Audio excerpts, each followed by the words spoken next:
let's get straight to the point. Super Mario Bros. Is a classic. It changed video games forever. It was something new, something that had not been done before. And basically everybody loves this game.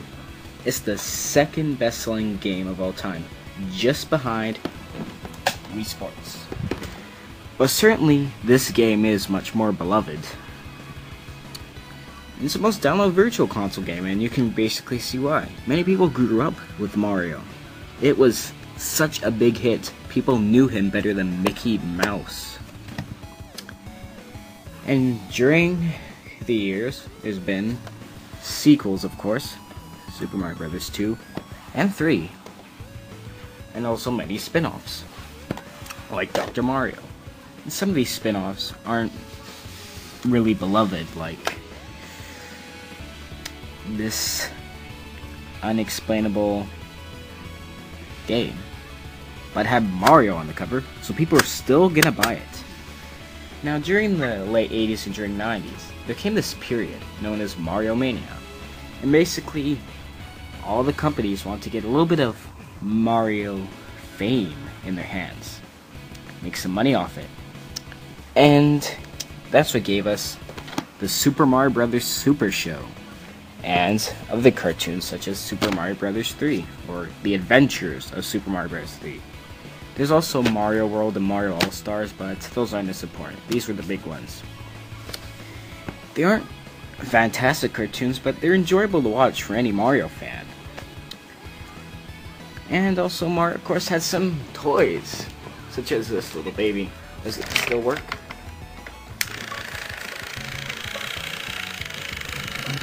Either the batteries are dead or that toy is really dying. But during this era, Allied filmmakers Rocky Morton and Annabelle Jekyll saw Mario and Luigi, and something caught their eye about them. They didn't have much of a backstory. Sure, they're plumbers and they came from Brooklyn and they killed innocent turtles, but they needed something more, a full backstory. And that's when Nintendo gave them the rights to make the Super Mario Bros. Motion picture. This is a really infamous movie. Really, really infamous. But it doesn't get the review it deserves. Nobody talks about it. They just say, "Yo, stay away from this movie. It sucks ass." No, that's not a review, people. So, let's take an in-depth look at this movie and see, is it really that bad? Let's find out. Super Mario Bros., the movie. Super Mario Brothers. This ain't no game. So, how can you expand this simple story of Super Mario Bros. Into a full 2-hour movie? Kind of a hard job there, but they do it. The story's about Mario and Luigi, two Italian brothers who are apparently plumbers. They live in New York, well, Brooklyn, New York, and apparently they're not doing so well at their job. It's not that they're not good at it, it's because another plumbing company named Scapelli Plumbing is beating them to their jobs. This results in Mario and Luigi on the lowest budget of money and not able being to pay the rent. So basically they're at the end of their game. But they finally do get a job at the Riverfront Cafe. But once again, the Scapelli beat him to it. So Luigi goes to the payphone and see if there's any more jobs, and there he meets Daisy, an archaeologist digging for dinosaur bones. And, well, despite his very, very awkward way of flirting... Your name's Daisy, isn't it? I overheard your name was Daisy. You know, I haven't heard that name around here. It's really nice, too. It's like, no, I have heard it because it's like the flower and everything. But it's not like I hang around the flower shops and nothing like that. They go on a date. But this date turns out wrong as two mysterious men come out of nowhere and kidnap her. Mario and Luigi follow her cry down to the lowest pit of the sewers. In this abyss, they see Daisy dissolving into a wall. Luigi jumps into the rocky wall as Mario follows. This leads him into another dimension known as Dino Haddon. And in here, everybody seems aggressive and Mario and Luigi are lost. They don't know where to go and who to speak to. They meet up with Daisy as the two mysterious men go in the car with her. Mario and Luigi wander around looking for help, but that's when they meet the dictator of this world, named King Koopa. You think, King Koopa? Isn't it Bowser? Back in this era, his name was King Koopa. And that is, in fact, his name. And King Koopa wants this necklace Daisy wears around her neck, which is a little piece of the rock that chipped off the meteorite that separated the dinosaur world from the human world. And if this is put back into the meteorite, it will merge the two worlds. And King Koopa will appropriately be the ruler of it. And, well, Mario and Luigi do anything to stop him and get Daisy back. And yes, Daisy is indeed the princess. So, how does the story work? Well, it works for the most part. But the content is what ruins it. The writing is bad. And therefore, this movie doesn't know what its target audience is going to be. It has dark elements, as well as silly childish elements, as well as cheesy 80s movie cliches, like cheesiness, but it has some really dark elements, like Yoshi gets stabbed. That's some real serious business right there. I mean, no, that's just way too far for a kid to see. That's going to scare them. If you're going to make a Mario movie, it's obviously going to be for the younger kids, like from 5 to about 10, I guess. But this film doesn't do it. It wants to appeal to adults too, and that results in a dark, twisted movie. But with some childish elements, it makes it a cheesy 80s cliche type movie. So, it's unbalanced. It's a really unbalanced movie, and it doesn't know what its target audience is going to be. And that's the biggest problem with it, in my opinion. What about the acting? Well, Bob Hoskins does a good job for Mario, as well as John Leguizamo is not so good. He stutters a lot, and sometimes he isn't really enthusiastic. Sometimes he's too enthusiastic, so he's really unbalanced in his acting, just as the story.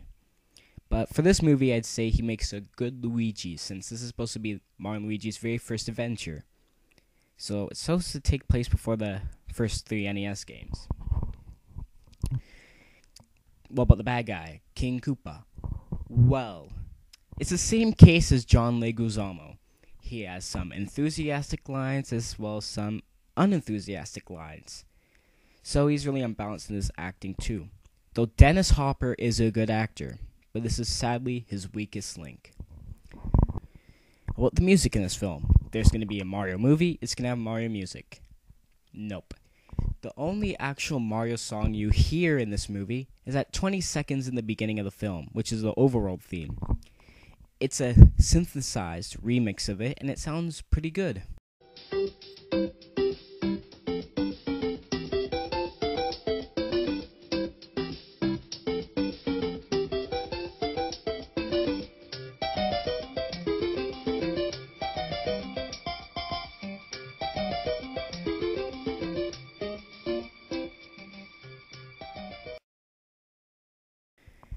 But this movie has its own theme, and it's just as catchy.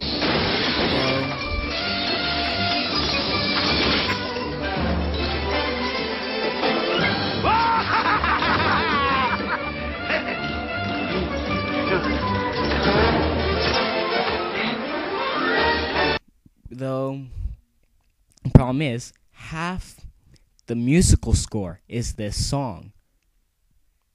Seriously, I mean, a few variations, I understand. Half the soundtrack, you screwed it up. But it is a very well-composed soundtrack. It's great, it fits the moment, except for maybe the final battle in the film, but for the most part, it's a very, very well-composed musical score. You're a good man, Alan Silvestri. What about references to the Mario Brothers video games? I mean, this is crucial. Mario movie, you need references. People think this movie has no references.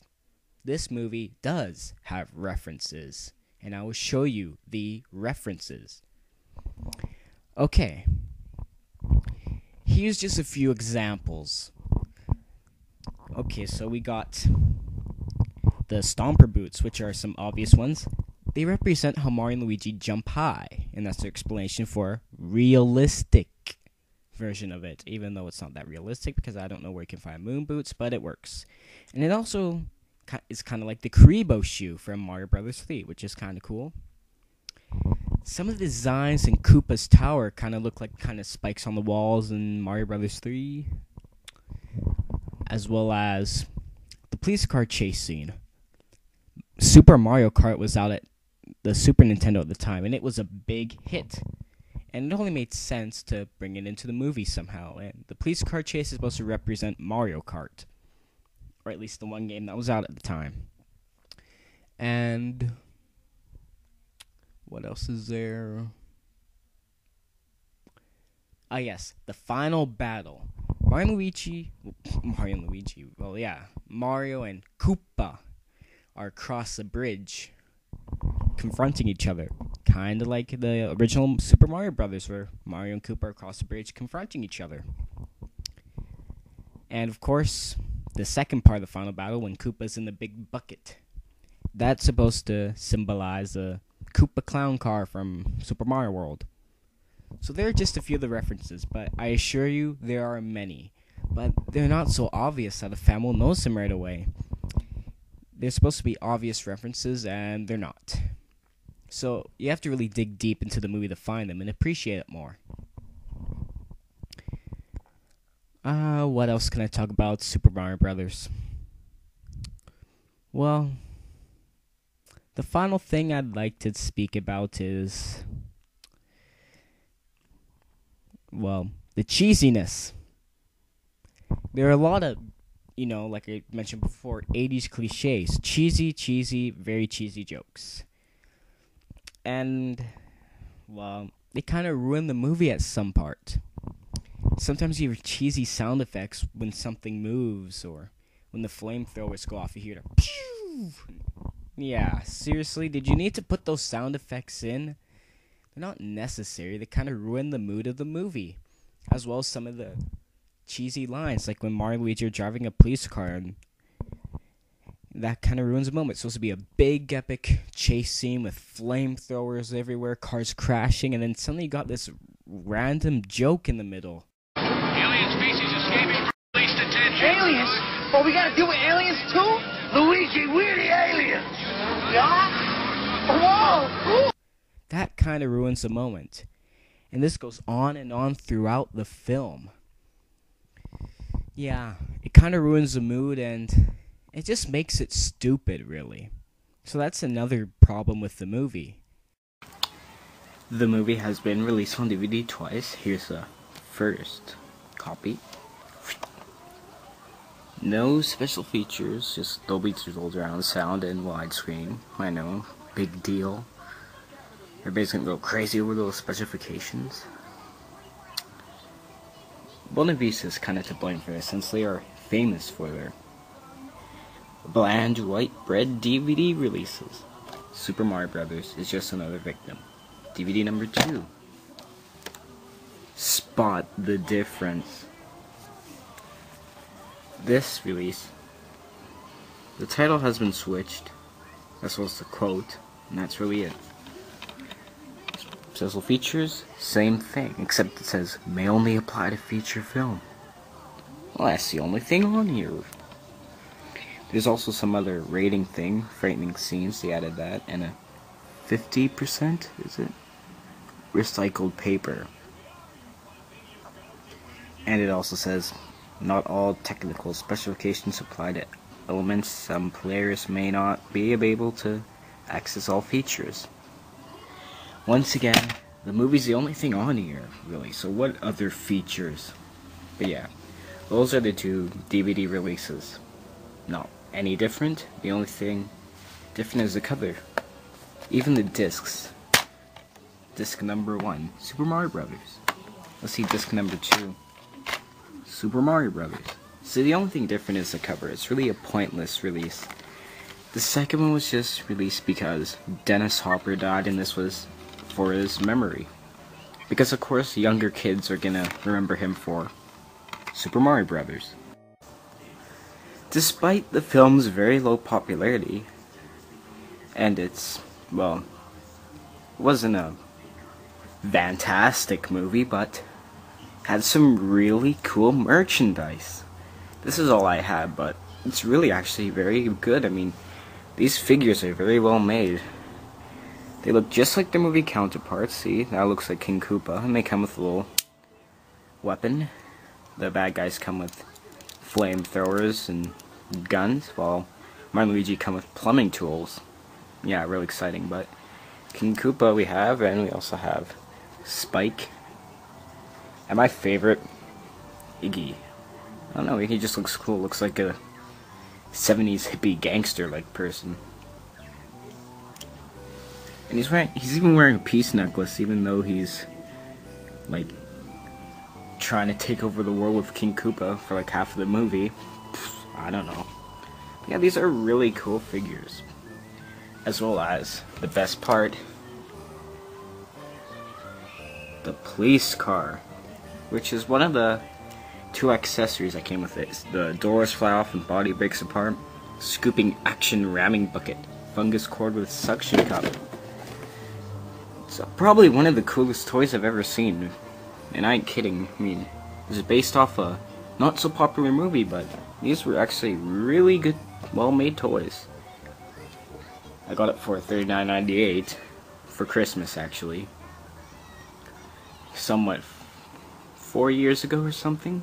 But yeah, it's actually pretty cool. And the action figures themselves are pretty good too. So, even if you're not a fan of a movie, these are really good Mario merchandise to pick up if you see them somewhere.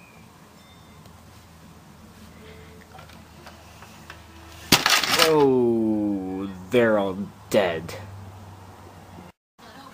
So that's really all I can talk about and show you about the movie. So overall, what's my opinion of it? Well, it isn't really that bad of a movie. It proves to be pretty decent. I like to compare it to The Shining. People have read the book and then they see the movie, but they're not really too fond of it.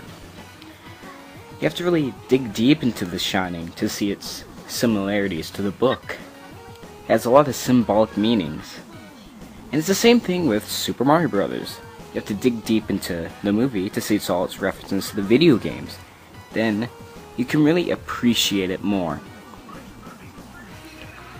So, it is a pretty decent film. I mean, it's funny, it's silly, it's stupid. It's supposed to be a fun movie. It's not supposed to be necessarily good. And same with Mario. It's silly, it's stupid, it's fun. It doesn't make sense. It's just supposed to be a fun game. This is supposed to be a fun movie. You're not supposed to take it seriously. And people do take it seriously, and that's what makes many people hate it. It's just a movie. I mean, it's Mario, it's fun, it's stupid. So, that's really all it is. It's just a fun movie. Overall, I give it a 6.7 out of 10. That sounds right. So, it's a mid-grounds movie. It's mixed. I mean, it has bad aspects and has good aspects. But every movie does. Every movie has problems with it. Every movie. I mean, there's only a few movies that would be considered perfect. Mario Brothers isn't perfect. And so are millions of other films. So, check it out if you have a chance, if you haven't seen it. Even if you're not a Mario fan, you should just see it. It's really hard to recommend it to anyone because it doesn't know if it doesn't have a target audience. That's the biggest problem, so I can't really recommend it to anyone. But if you're a Mario fan, see it. If you're just a video game fan in general, look at it anyway. It shows how much impact video games have had on pop culture. It's not that bad of a film. Don't go in with any expectations. and maybe you'll just enjoy it just a little bit, even get a laugh out of it. If you're laughing at it, or with it, Super Mario Brothers can be fun. And that's really all there is to it. And that's my review.